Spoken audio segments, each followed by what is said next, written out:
മാധ്യമപ്രവർത്തകൻ ശ്രീ സജീവൻ പാലായിൽ കേരള കോൺഗ്രസിന് വഴങ്ങിയിരിക്കുന്നു CPM എന്നാണ് ഇപ്പോൾ വ്യക്തമാക്കിയിരിക്കുന്നത്. ജോസിൻ ബിനോ CPM സ്ഥാനാർത്ഥിയാകുന്നു. അല്പസമയത്തിനകം തെരഞ്ഞെടുപ്പ് നടക്കും.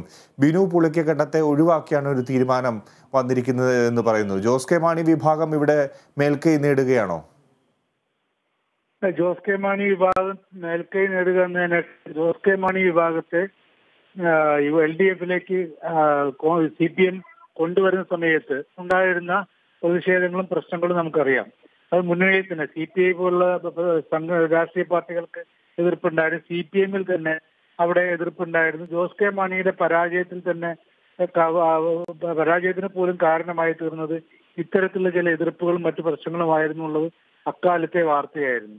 ഒരു രാഷ്ട്രീയ പ്രസ്ഥാനത്തെ അതിന്റെ ന്യായാന്യായങ്ങളൊക്കെ മാറ്റിവെച്ചു കഴിഞ്ഞാൽ അത് അങ്ങനെ മുന്നണിയിലേക്ക് എടുക്കാൻ തീരുമാനിച്ചു കഴിഞ്ഞാൽ പിന്നീട് അവർക്ക് ദോഷകരമായിട്ടുള്ള നടപടികളൊന്നും ഒരിക്കൽ പോലും ഉണ്ടാവാൻ പാടില്ല.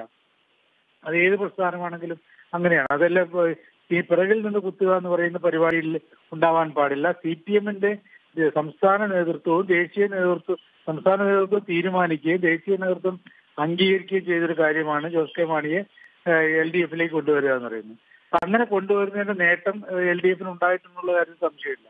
കഴിഞ്ഞ നിയമസഭാ തെരഞ്ഞെടുപ്പിൽ ഈ മധ്യമേഖല കേരളത്തിൽ കൂടുതൽ സീറ്റ് നേടിയെടുക്കാൻ പറ്റിയതിന് പ്രധാന കാരണം ജോസ് കെ മാണി വിഭാഗം ഇപ്പുറത്തേക്ക് LDFിലേക്ക് വന്നു എന്നുള്ളതാണ്. അതിന് മുമ്പത്തെ തെരഞ്ഞെടുപ്പിനേക്കാൾ 8 സീറ്റ് കൂടുതൽ നേടിയെടുക്കാൻ കഴിഞ്ഞതിന്റെ ഒരു ഘടകം, പല ഘടകങ്ങളിൽ ഒന്ന് ഈ ജോസ് കെ മാണിയുടെ വരവാണ്.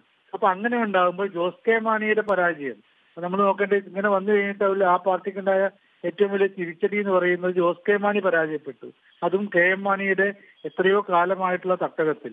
അവിടെ തിരിച്ച് മാണി സി കാപ്പന് അനുകൂലമായിട്ടുള്ള നിലപാട് ചില CPM പ്രവർത്തകരുടെ ഭാഗത്തുനിന്ന് ചില പ്രാദേശിക നേതാക്കന്മാരുടെ ഭാഗത്തുനിന്ന് ഉണ്ടായിരുന്നുള്ള കാര്യം നമുക്കറിയാം. ആ ആരോപണം നിലനിൽക്കുന്നത് അത് ഒരു പരാതിയായിട്ട് CPMന് മുമ്പിൽ ജോസ് കെ മാണി വിഭാഗം ഉന്നയിച്ചിരുന്നുള്ള കാര്യമാണ്. അപ്പൊ അവിടെ ജോസ് കെ മാണിക്ക് കീഴടങ്ങുക എന്നുള്ളതല്ല, ഒരു മുന്നണി മര്യാദ കൃത്യമായിട്ട് പാലിക്കുക എന്നുള്ളതാണ് CPM അവിടെ ചെയ്തിട്ടുള്ളത് എന്നാണ് ഞാൻ മനസ്സിലാക്കുന്നത്. ഇപ്പോൾ ഏകകണ്ഠമായാണ് ഈ ഒരു തീരുമാനം ഉണ്ടായിരിക്കുന്നത് എന്ന് CPM പറയേണ്ടി വന്നൊരു സാഹചര്യം എന്താണ്? തീർച്ചയായും CPMന് ഈ കാര്യത്തിൽ ഉണ്ടാവില്ലേ? അല്ല, അത് ഒരുപക്ഷെ എതിർപ്പുകളൊക്കെ ഉണ്ടായിട്ടുണ്ടാകും. പക്ഷെ നമുക്ക് അവർക്ക് പറയാൻ പറ്റും. ഇതിൽ ചില ആളുകൾ എതിർത്തിരുന്നു പറയില്ല. എതിർപ്പുണ്ടായാലും ഇല്ലെങ്കിലും അത് ഏകകണ്ഠമാണെന്നേ പറയുള്ളൂ. രണ്ടാമത്തെ ഒരു കാര്യം എന്ന് പറയുന്നത് കമ്മ്യൂണിസ്റ്റ് രീതി അനുസരിച്ച് ഈ വലിയ തർക്കങ്ങളും പ്രശ്നങ്ങളും വിമർശനങ്ങളും ഒക്കെ എല്ലാ വിഷയത്തിലും ഓരോ വിഷയത്തിലും ഉണ്ടാകും. അത് പാർട്ടി ഘടകത്തിൽ വലിയ കോലാഹലമായിട്ട് ഇപ്പൊ പുലരും എന്ന രൂപത്തിലുള്ള കോലാഹലങ്ങളൊക്കെ ഉണ്ടായാൽ പോലും തീരുമാനത്തിലെത്തിയാലേ പാർട്ടി തീരുമാനമാണ്.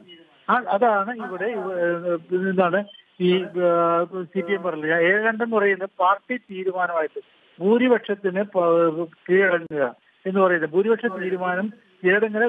തീരുമാനം അംഗീകരിക്കപ്പെടുക, അത് ഏകകണ്ഠമായിട്ട് വരിക. പിന്നീട് ഈ തർക്കം ഉണ്ടാവാൻ പാടില്ല എന്നതാണ് കമ്മ്യൂണിസ്റ്റ് രീതി. ഒരുപക്ഷെ അതിൽ വളരെ നന്ദി ശ്രീ സജീവൻ, താങ്കളുടെ പ്രതികരണത്തിൽ. ഇപ്പോൾ കാനം രാജേന്ദ്രൻ CPI നേതാവ് മാധ്യമ